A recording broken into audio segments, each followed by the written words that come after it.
Sorry আব্বুজান, তোমার কথা অমান্য করে বের হলাম। স্বার্থপরের মতো ঘরে বসে থাকতে পারলাম না। আমাদের ভাইরা আমাদের ভবিষ্যৎ প্রজন্মের জন্য কাফনের কাপড় মাথায় বেঁধে রাজপথে নেমে সংগ্রাম করে যাচ্ছে, অকাতরে নিজেদের জীবন বিসর্জন দিচ্ছে। একটি প্রতিবন্ধী কিশোর, 7 বছরের বাচ্চা, ল্যাংড়া মানুষ যদি সংগ্রামে নামতে পারে, তাহলে আমি কেন বসে থাকবো ঘরে? একদিন তো মরতেই হবে, তাই মৃত্যু ভয় করে স্বার্থপরের মতো ঘরে বসে না থেকে সংগ্রামে নেমে গুলি খেয়ে বীরের মতো মৃত্যু অধিক শ্রেষ্ঠ। যে অন্যের জন্য নিজের জীবন বিলিয়ে দেয়, সেই প্রকৃত মানুষ। আমি যদি বেঁচে না ফিরি, তবে কষ্ট না পেয়ে গর্বিত হয়ে জীবনের প্রতিটি ভুলের জন্য ক্ষমা চাই। এই চিঠিটা যে লিখেছিল তার নাম আনাস, একজন কিশোর ছিল। কেন আনাস জীবন দিয়েছিল? তার আদর্শ কি ছিল? সে কি ক্ষমতার হস্তান্তরের জন্য জীবন দিয়েছিল? একটি আদর্শ রাষ্ট্র গঠন করে জীবন দিতে চেয়েছিল। তার মানে সেই আদর্শ রাষ্ট্র এবং মানুষের অধিকার প্রতিষ্ঠা করাটাই আনাসের ওই কিশোর বয়সে তার মনে হয়েছিল। এটার জন্যই বোধহয় জীবনের সর্বোচ্চ ত্যাগটা করা। কেন বলতে চান না আমি জানি না। বিপ্লবে কেন তাদের এত ভয়, সেটাও আমি ঠিক বুঝি না। এটা হয়তো এস্টাবলিশমেন্ট থেকে সরে আসার যে ভয়, সেই ভয় থেকে এটাকে বিপ্লব মানতে চায় না। কারণ বিপ্লবের চরিত্র হলো এস্টাবলিশমেন্ট ভেঙে দেয়া। এস্টাবলিশমেন্ট ভেঙে দিলে তাদের যে ক্ষমতা সেটা চলে যায়। এই জন্যই তারা এটাকে বিপ্লব বলতে চান না। আমি একটা উদাহরণ দিয়ে আপনাদেরকে বোঝাই, এটা কি বিপ্লব ছিল না অভ্যুত্থান ছিল না আন্দোলন ছিল। আমি 2 দিন আগে কুমিল্লা গেছিলাম। কুমিল্লাতে একটা অনুষ্ঠানের আয়োজন করা হয়েছিল। কুমিল্লাতে যারা শহীদ হয়েছে সেই শহীদ পরিবারের সদস্যদের জন্য একটা সম্মাননা অনুষ্ঠান ছিল, শহীদ, আহত এবং জুলাই যোদ্ধাদের জন্য। আপনারা জানেন কতজন শহীদ পরিবার সেখানে এসেছিলেন? যারা শুধু কুমিল্লা, 39 জন। আমি এই সংখ্যাটা এজন্য বলছি আপনাদের বোঝার জন্য, যে কুমিল্লার মতো জায়গায় 39 জন শহীদ পরিবার শুধু এসেছিলেন এই সম্মাননা অনুষ্ঠানে। এবং কতজন শহীদ হয়েছেন তার পুরো সংখ্যাটা আমার জানা নাই।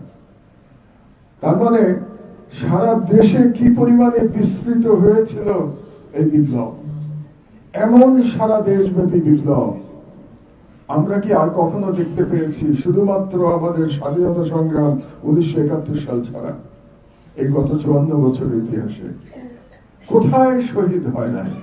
আমরা আবু সাইদের কথা বলি, আবু সাইদ রংপুরে শহীদ হয়েছে। আমরা ওয়াসিমের কথা বলি, ওয়াসিম চট্টগ্রামে শহীদ হয়েছে। আমি 39 জনের কথা বললাম, তারা কুমিল্লায় শহীদ হয়েছে। আমরা মুগ্ধের কথা বলি, তারা উত্তরায় শহীদ হয়েছে। একটু আগে আমরা যাত্রাবাড়ির কথা বলছিলাম, উত্তরার কথা বলছিলাম। এটা যদি বিপ্লব না হবে, তাহলে বিপ্লব আমরা কাকে বলবো? তো যারা এটাকে এখনো বিপ্লব স্বীকার করতে চান না, তাদেরকে মানে সঠিক পথে আনার রাস্তা বোধ হয় আমাদের জানা নাই। সব থেকে দুর্ভাগ্যের বিষয় কি জানেন? এই সরকারই তো বুঝলো না যে এটা বিপ্লব। এই সরকার বিতর্ক করে, এটা কিসের সরকার? তারা একটা কাগজের মধ্যে কি একটা 106 ধারার কাগজের মধ্যে তাদের লেজিটিমেসি খুঁজতে যায়। এই লেজিটিমেসি কি 106 ধারার ওই কাগজটার মধ্যে, নাকি এই লেজিটিমেসি এই বিপ্লবের শহীদদের রক্তদানের মধ্যে দিয়ে? এই লেজিটিমেসি আনাসের চিঠি আমার কাছে ওই 106 ধারার ওই কাগজের চেয়ে আনাসের এই চিঠি অনেক গুরুত্বপূর্ণ।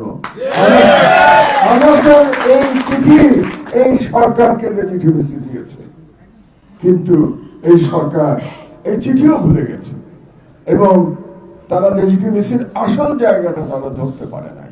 এই জন্যই গত 14 মাসের আমাদের যে ব্যর্থতা, এই ব্যর্থতার মূল কারণ হচ্ছে এই বিপ্লবের চরিত্রটা ধরতে না পারা। এবং কারা পারেন নাই? যারা ক্ষমতায় আছেন তারা পারেন নাই। ক্ষমতা বলতে কিন্তু শুধু সরকার না, বড় বড় রাজনৈতিক দলগুলো কিন্তু ক্ষমতার অংশ, আপনারা ভুলে যাবেন না। Because they are the part of the establishment.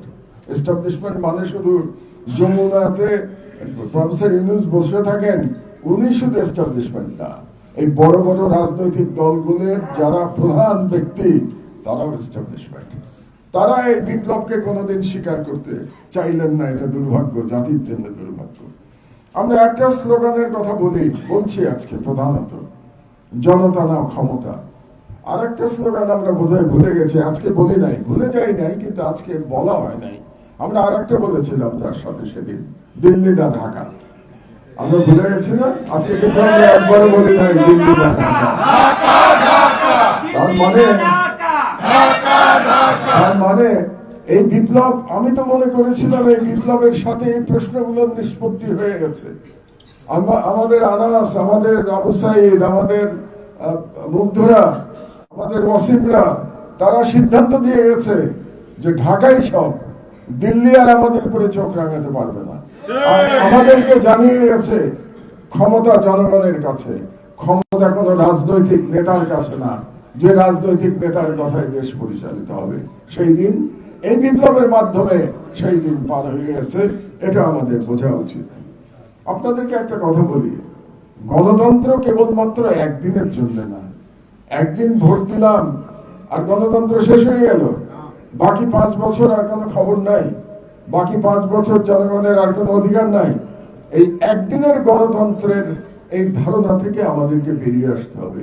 যদি সত্যিকার অর্থে আমরা জনকল্যাণমূলক এবং জনগণের প্রকৃত প্রতিনিধিত্বকারী একটা রাষ্ট্র গঠন করতে চাই, তাহলে একদিনের গণতন্ত্রের প্রক্রিয়া থেকে আমাদের বের হয়ে আসতে হবে, এই মানসিকতা থেকে আমাদের বের হয়ে আসতে হবে।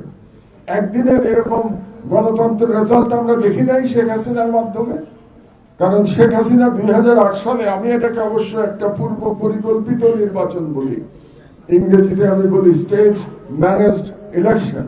কেন আমরা সেটা অনেক ব্যাখ্যা দিয়েছি, আজকে আর আমি ব্যাখ্যা দিতে চাই না। অনেকবার লিখেছি যে এটা নির্বাচনের প্রায় 1 বছর আগেই ঠিক করা হয়ে গেছিল যে 2008 সালে কে জিততে যাচ্ছে। তো এরকম একটা স্টেজ ম্যানেজড ইলেকশনের রেজাল্ট কিন্তু আমরা দেখেছি একটা ভয়ানক ফ্যাসিস্ট সরকারের মধ্য দিয়ে। এরকম একদিনের গণতন্ত্রের এক্সাম্পল আমরা হিটলারের মধ্য দিয়ে কিন্তু দেখেছিলাম। হিটলারও কিন্তু প্রথমে ক্ষমতায় এসেছিলেন, ইলেকশনে জয়লাভ করে ক্ষমতায় এসেছিলেন। কাজে আমাদের মনে রাখতে হবে যে একদিনের গণতন্ত্র আমরা মানি না, এটা আমাদেরকে বলতে হবে। আর একটা কথা আপনাদেরকে বলি, এই যে রাজনীতির মধ্যে একদিনের গণতন্ত্রের কারণে কি হয় জানেন? যে কোনো মূল্যে আমরা নির্বাচনে জিততে চাই। এই যে আমরা দেখতে পাচ্ছি গত কয়েকদিন ধরে প্রফেসর ইউনূসের সাথে বিভিন্ন রাজনৈতিক দল মিটিং করছে, দেখলাম না? প্রধান 3টে শক্তি তো এখন আমরা বলি রাজনৈতিক শক্তি, বিএনপি, জামাত এবং এনসিপি, তাই তো বলি আমরা। তো এরা বিভিন্ন মিটিং করছেন গত কয়েকদিন ধরে। মিটিং এর উদ্দেশ্যটা কি? এটা খুব ইন্টারেস্টিং।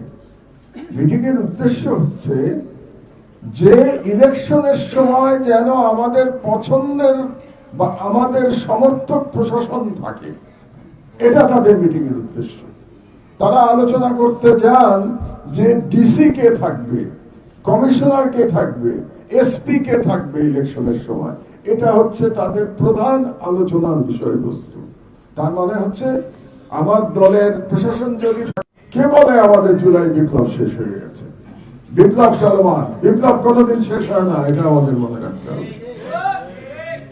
আর একটা রাজনীতিবিদরা প্রায়ই বলেন, এর মধ্যে দিয়ে আপনারা রাজনীতিবিদদের চরিত্র বুঝতে পারবেন। কি বলেন? রাজনীতিতে শেষ কথা বলে কিছু নাই। এটা শোনেন না আপনারা? প্রায় প্রত্যেক রাজনীতিবিদ বেশ গর্বে বলেন, এবং সব রাজনীতিবিদ বলেন, প্রমাণ করে দিচ্ছেন তার কাছে আদর্শের কোনো মূল্য নাই, তার কাছে ন্যায় নীতির কোনো মূল্য নাই। কারণ শেষ কথা বলে কিছু নাই। আজকে যাকে গালি দেবে কালকে তার সাথে গলাগলি করবে, কারণ শেষ কথা বলে কিছু নাই।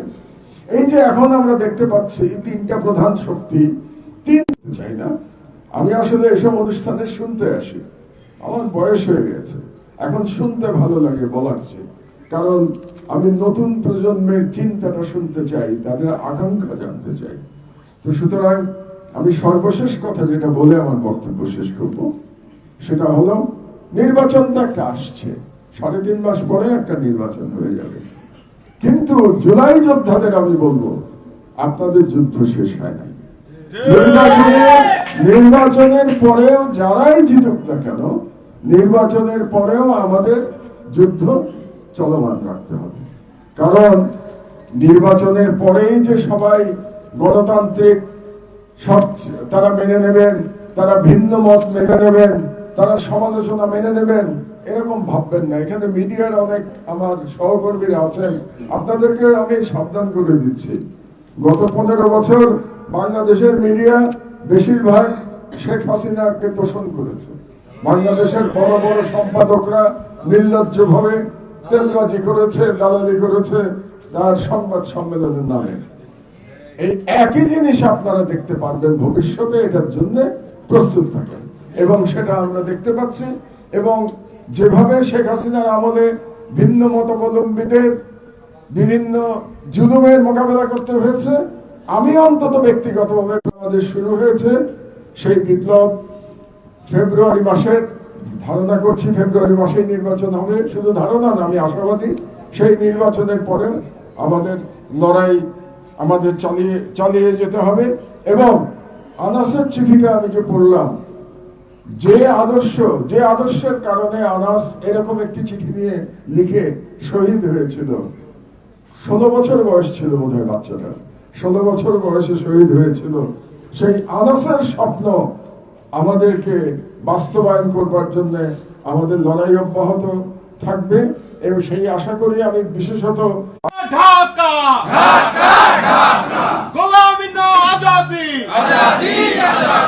ক্ষমতা না জনতা, জনতার বিপ্লব দীর্ঘজীবী হোক।